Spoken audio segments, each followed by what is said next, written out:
जना छौ अनि के छ मासु के को छ हिमालकै जलधारा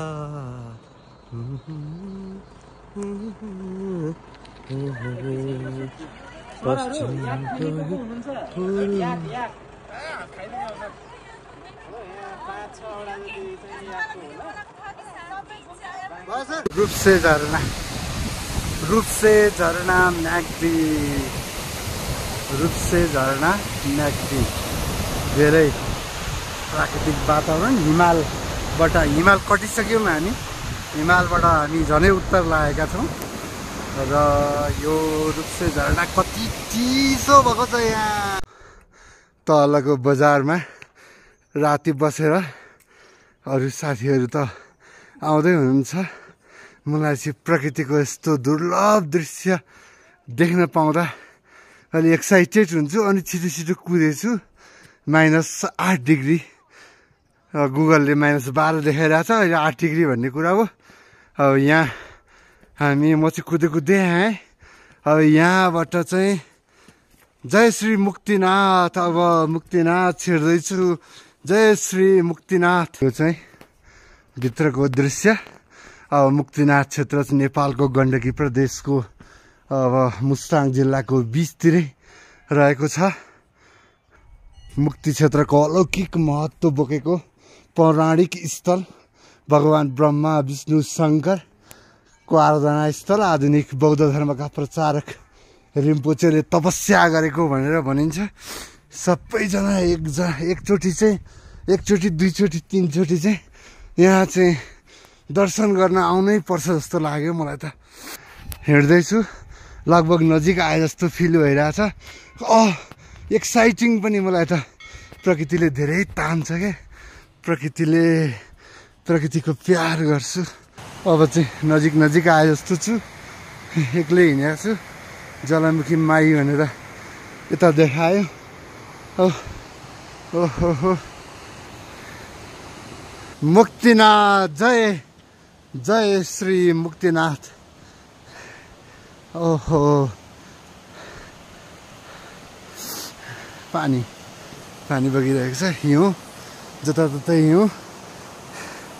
अलौकिक दृश्य नेपालले पाएको छ जताततै हिजो पोखरा त कति रमाइलो रहेछ भनेर बाटोमा भनिरहेको थिएँ एउटाले मलाई कराए नेपालै रमाइलो छ नि यही घोप्टे नेताहरूले पो बिगार्यो त भनेर मलाई उहाँ भन्दै हुनुहुन्थ्यो दुईटा कुण्ड अब यहाँ मुक्तिनाथ जय श्री मुक्तिनाथ मैले होटलमै नुहाएर आएको छु अब यहाँ नुहाउन चाहिँ आज इम्पोसिबल भयो अरू बेला ट्राई गरौँला 108 धारा अब यहाँबाट छिर्ने मन्दिर दर्शन गर्ने होला जय श्री मुक्तिनाथ आराध्यदेव मुक्तिनाथ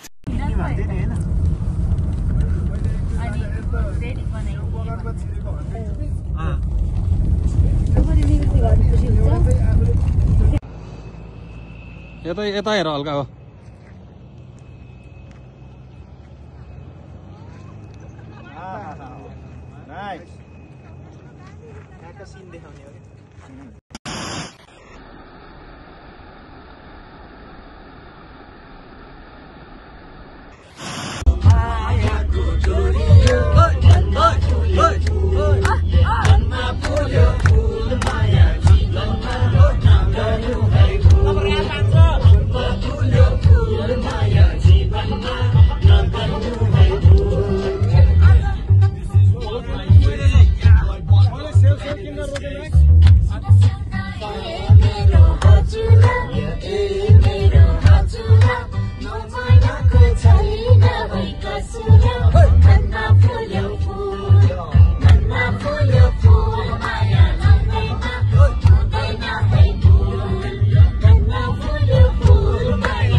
छु है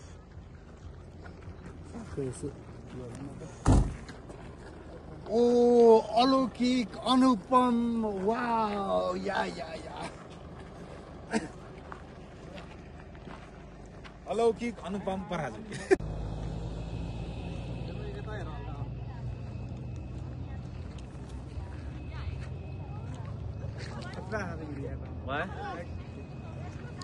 यहाँका सिन देखाउने सही यार नतर यार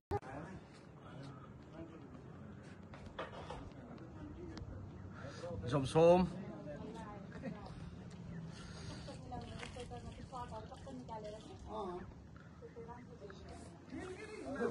नीलगिरी हिमाल